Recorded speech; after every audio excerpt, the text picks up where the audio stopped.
live in Utah, and yesterday a bill was passed called HB 267, and that is, I'm going to read, the Public Sector Labor Union Amendments. It prohibits a public employer from recognizing a labor organization as a bargaining agent for public employees. That is teachers, that is firefighters, that is policemen, and that is nurses and other ones that have unions. They just took all of our voices away. So as a teacher, here are some things that are now going to start happening because this bill was passed. And it is GEA, which is my Granite Education Association, no longer is recognized. It no longer is a recognized bargaining agent for us to negotiate with anymore. There's no professional agreements anymore. Salaries, benefits, and leave days would all be at the will of the Board of Education. Corrective action for discipline and termination will also be at their will. Representation for member advocacy would be at the invitation of the administration. There would be no grievances to ensure terms and conditions of our employment.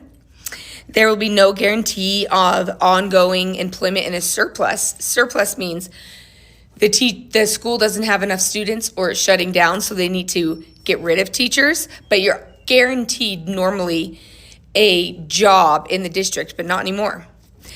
And there would be no educator voice in the Utah retirement systems, and there is so much more. So if you live in Utah, you can contact your legislators, reach out to your representatives and senators, and share your concerns. Tell personal stories, reach out to people, tell teachers, nurses, firefighters, police officers to get their voice heard and to stand up for themselves. But please help us. And I am so sad and so scared for my job. So please help us and reach out. Thanks, everyone. Hello, my beautiful people. Welcome back to my channel. I hope you're doing great and you're healthy. So today we are talking about Utah because it is facing a major crisis right now as public sector workers take it to the streets to protest. Some of these public workers include teachers, firefighters, and even law enforcement officers. They are speaking out against a new law that just stripped them of their rights to negotiate better wages and working conditions. And as expected, the backlash is intense. So let's take a moment and look at these videos. Then I'll be back to give out my take. The Utah State Legislature just passed a bill getting rid of public unions. There is a lot to unpack here, but it just passed in the House, so it hasn't passed in the Senate. It hasn't been signed into law.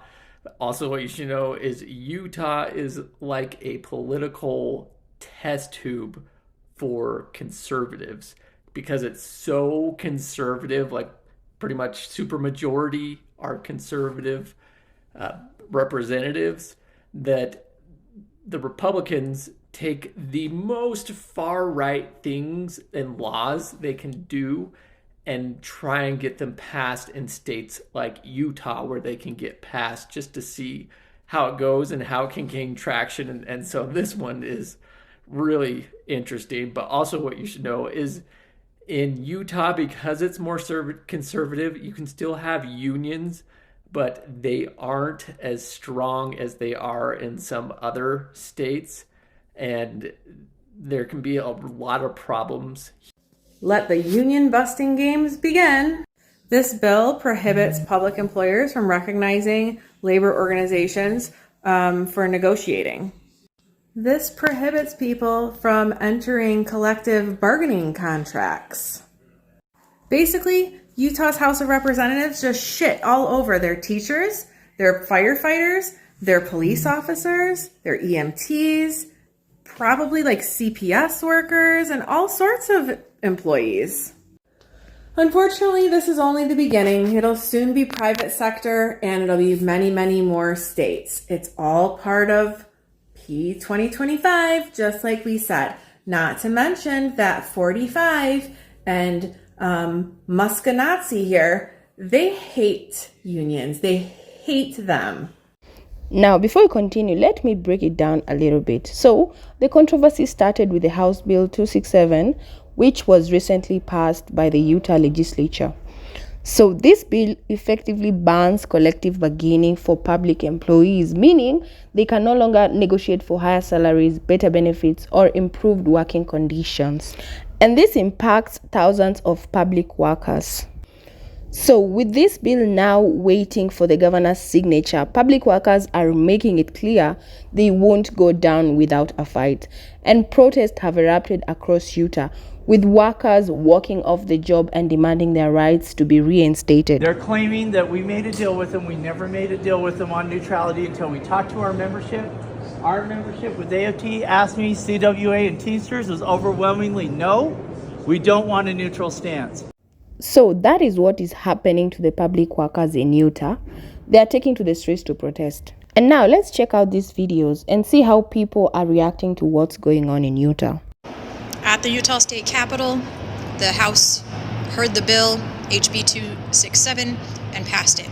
I kept hearing on floor discussion, this bill does not take away union rights or ability to advocate for their members. It absolutely does not do that. That's what they kept saying. However, I would argue that collective bargaining is the major tool for advocacy that unions have. And therefore, we are being silenced. We are having our ability to advocate for teachers limited. The argument for removing collective bargaining, the only one that I heard on the floor today, was that collective bargaining excludes some voices from being a voice at the table. So when a union bargains, they have usually in their contract that they are the only entity that the district is allowed to bargain with. And that excludes any teachers that are not members of the union. Their remedy for that is to take away bargaining altogether. Nobody gets to deal with the district. That way, all you can do is go talk. You have no guarantee that the district has to listen. And they were saying, well, our districts in our state do listen, but there's no guarantee. As a right-to-work state, we can't strike. So if we can't strike if the district is not treating us well, and we can't bargain if the district isn't treating us well, what recourse do we have as teachers? This is an extreme measure to fix the issue that they're claiming that we have. So if they were really wanting to make this better and have more voices at the table, instead of taking away bargaining, a less disruptive thing would be to allow other voices to that bargaining table. But they're not doing that.